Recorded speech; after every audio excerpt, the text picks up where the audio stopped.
Harvard Divinity School. 100 Years Rudolf Steiner, December 15th and 16th, 2025. Hello, everybody. I'm Karim Ullah. I read about Steiner very recently, to be honest. But how I reached to Steiner, Rudolf Steiner, is not from a reading, but practicing on designing financial services. So I use Steiner as a insight to reinterpret my previous 50 years. So I'll not discuss a lot the history and the readings, but particular lectures of Rudolf Steiner's, which I read as a post-context to financial service designing. So the topic which I coined is the bodily cooperation and value cooperation, particularly in the context of financial services. So how I look at it, what if in a different region, like in an East, for example, because I flew back from Pakistan, north of Pakistan, where I work on financial service designing with the central bank and with some developmental institutions. So when I argue with 14 lectures of Steiner's 1922, I see 10 fundamental tensions that can arise when you practice anthroposophy, threefolding, and particularly establishing bodily collaboration while designing financial services. So, the threefolding, I'm more focused on the economic fraternity, on the cooperation as an axiom to establishing financial services. So I'll be focusing on these four prominent axioms and tensions that arise when I compare my practice with lectures from Steiner. The first is bodily cooperation and the economic spirit Steiner talked in. When Steiner was talking about the economy, he, very contrast to the Adam Smith, was saying the natural resources are free, they're not the container of value. When a spirit is applied to the resources, is commodifying it, creating value, and transferring. In the middle, there is a bodily cooperation. Bodily cooperation is when a labor is applied, when a body of a spirit is applied. And the spirit in itself is then intellectually organizing it to create a perceived value as an outcome. But when I take my practice primarily considering the bodily needs as a criteria for the commodification of financial services, like for example, I need a house bodily, I need a car bodily, but for that I need financing then. But when I look to Steiner is taking at not as we as a body, but we have the body. So in that case, then a tension arises from between intentionality and emergence of value. Because when we consider ourselves as ourselves, having body and bodily need, then we have intentions leading to the economic egoism, because we want to have things for our purpose, for our bodily purpose. And that's how financial and economic systems are designed to fulfill all these bodily needs. But when you take, have the body, then the body works as an instrument to achieve your intentions related to faith, for example, related to culture, related to other axioms. Then there comes a clash between these two. So we had a case study, for example, we name it, you heard of these alternative financial service systems, like for example, free of interest, participatory finance, Islamic finance, and others.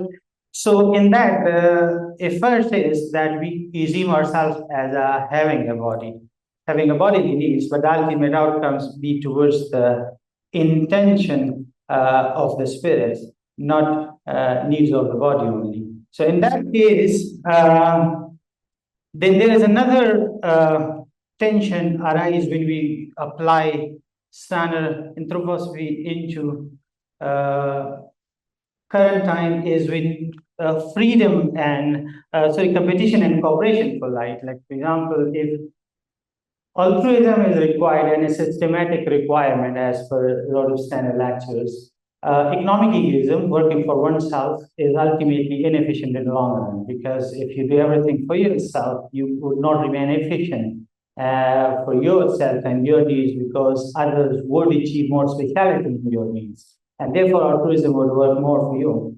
But when you come to cooperation as a basis of organization and organizing all these things, the competition is fundamental in the bodily needs if you work toward the egoism. So if you have your body existing for freedom and you have the body for intentionality and cooperation, then there is a dichotomy in your actions. And that's what I see in the financial institutions we call river-free institutions, because they combine this as well, combine these institutions and corporations.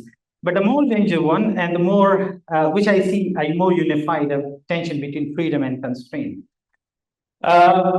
Steiner has, for economics, for the culture, he was for the suggested freedom. For the economics, cooperation. But the problem is, what if culture is commoditized and one place? So then you have the economics of culture, where then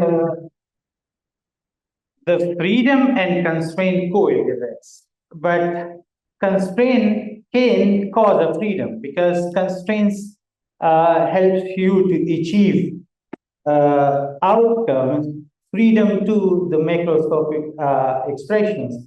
But and at the same time, the constraint itself and the freedom itself would create a tension in between as well. So that's the puzzle we look for in argument number 2. I took this and created these pictures from my own region, the region I live, it's north of Pakistan. So where this system exists, like people follow this religion, faith as a fundamental. So we had a survey, 83% of people of that region have decided not to be part of financial system because it's not complied to the what they believe to be the system part. So they look for more participatory, unified sense of structures. So therefore, they look for more unified sense of culture, and so they do not consider culture and economy of different, whether that are the same. So both should coexist in it. Okay, another component is the value itself. Like Rudolf Steiner talked about the value is aided by the bodily effort, which is the labor, and then spirit, which is the entrepreneurship, the unique organization of it. But bodily cooperations in encounters are when two individuals just met together to transact. That's the point of value creation. And it's called value co-creation by them. So it's not entirely within the things. Like, for example, gold was used to not have any value when it was not known to the people. So it was the people will start transacting it, assigning value in those encounters to it. So if the encounters are valued by individuals through their own understanding of value, is co-created. And as co-creation is actually sustaining it. So who actually determining the value? Rudolf Steiner says as the bodily, the first value comes from the bodily implications as the labor, the next is from the spirit. But the recent, like for example, debates on this phenomenology is that value is phenomenologically determined by the beneficiary. Like for example, if I need a water, so if I had a 1 glass of water, then the next glass of water would not have that much beneficial for me. We know that of law of diminishing marginal utility. So the marginal utility of it goes down not because the water does not have a value anymore, but I do not need it more anymore. So the beneficiary actually determines the value phenomenologically, meaningfully. What meaning it does have for that beneficiary. So I took another picture from the same regions. You know, in North Pakistan, what happened is the value is when it is considered created when people have a culture constructs attached to it. So we call it cultural consumption. So if anything has a cultural component, that's a meaning is more phenomenologically more variable to it, more statics to it, more acceptable. But if it is deculturalized, disassociated from a culture, it loses value in the culture. So then from a standard point of view, when I see that culture and again that economics, I look for it, the culture to be in an economic, to have it a commoditized value. The third are connected. Like, for example, how value co-creation would occur then culturally? Steiner was quite clear on it, was the interdependencies. Like in economics, if you got a cooperation, the root of it is interdependencies on it. The more a person, an individual in a society become free from others, the more the isolation would occur. The more not needing the society would lead to they call it a social difference of level, Rudolf Steiner call it. Social difference of level create economic gravity. Like one region, one group of people would have the resources, other would not have the resources. So there would be gravitational pull towards the region where the resources does not exist. And if the capabilities exist and the intention exists, the ultimate benefit would be created by the spirit, irrespective who had the resources on the first place. So interdependencies enable cooperation in the economic encounters, and it's very embryonic to it. Like why very embryonic and genealogy would have it? The reason is that that's the triggering point towards the cooperation. Like if you need to rationalize cooperation, why should organization have cooperation? Why individual have to cooperate? That would arise from the bodily, the genomic composition of the beings to be interdependent to construct their structures. So apart this interdependency then go to adaptation and awareness, but I'll come back to this one first. Okay, the dependency when occurs is not sufficient according to Rudolf Steiner, those lecture world economy. The awareness of each one needs in that encounters matter. Like even if you're dependent on each other, but if you don't know what is needed by the other one, still the equation is not complete. You need to know it. So how to know it is of two kind of knowing. What I call it the niche of knowing and the diffuse knowing. The niche of knowing is more internal feeling of what could be needed by others. So that's more an emotional intelligence to you, that you, from your experience, feeling, and perceptions, just know it, just assume it what is known, needed by others. And a diffuse knowing is when it is shared across the networks, across the communities, and have been told to you in the documents, in the organizations, in the letters, and everything. So that's like more organized social bodies. So a niche knowing it is known body. A meta knowing is knowing cooperatively because that's when it's exchange knowing, like it's communicated to towards others. So okay, if a knowing and a knowledge diffuse for the value creations, then what we see in the financial sector in particular, some instances exist that what you do with the constraints in the organization. I'll give you the examples of this interest-free banking and financial services. We design these products for different financial institutions in around 28 countries, where we just take out the interest component from it and establish more corporations in order to have participatory models on it. And there, the reliance is not on the freedom, the reliance is on the constraint. You know, constraint is important for the expressions and the achievements to be made. Like, for example, we have constraints like these banks to rivers are constraints. so that it flow in a way as intended. The dancing would require constraints to have a collective expressions in a uniform way. So in that way, what we do in the financial system, when we're creating these financial services, we come with a negative list, not what to do, but what not to do. So what not to do is, for example, excessive uncertainty, like could be avoided.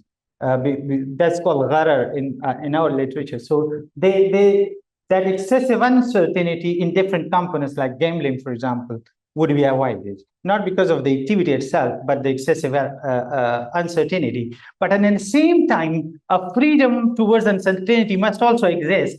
A complete uncertain structure is also opposed, which is based then in trust based. Like if I just deposit my money in a bank and I'd have an interest on it, not taking any sort of risk with the business that the banks would do. But then that both extremes are avoided. In the middle, you had a smaller amount of risk called gharar yasir, and that is gharar kasir, more or less. That's the phenomenon used. The negative list also includes for example, interest and compound interesting. So then we go to participatory financing. With the constraints available, it achieves intentionality of us for our bodies to follow, not what our bodies look for without any intentions in it. So I take that this statement quite literally, like wings are a constraint that makes it possible to fly. The last one, which I'll talk about, that meta-knowing constraint informs behavior to either adopt and migrate. And I took an example. I mean, if you had an encounter to face, so when the meta-knowing happens, the diffuse knowledge occurs, it goes towards the value co-creations. But value co-creation then can have a dichotomous output. Either you adapt to it, you change your bodily structure, behavior, so that you fits in. And the next is, alternatively, you may just migrate off. Therefore, like in Russia, for example, these wolves do not migrate off the very, very cold season. They just adapt. They have new fur, they change their colors and they survive. But that's not what the birds do. They'll fly up towards the South Asia and other warm places so that they can survive there. So both had a diffuse knowledge. I mean, if you delayed it and not flown up or not adapted, that's a threat to survival. So a quick decision based on the diffuse knowledge is the requirement of the system. So these were so far my observations from my practice of what we call Islamic financial services that we run throughout the 28 countries with the central banks and developmental institutions. But I only had an access to the road of readings on world economy, 14 lectures that he delivered in 1922. So I hope that these make sense to you, and thank you for having me. Sponsored by the Program for the Evolution of Spirituality. Copyright 2023, the Preston Fellows of Harvard College.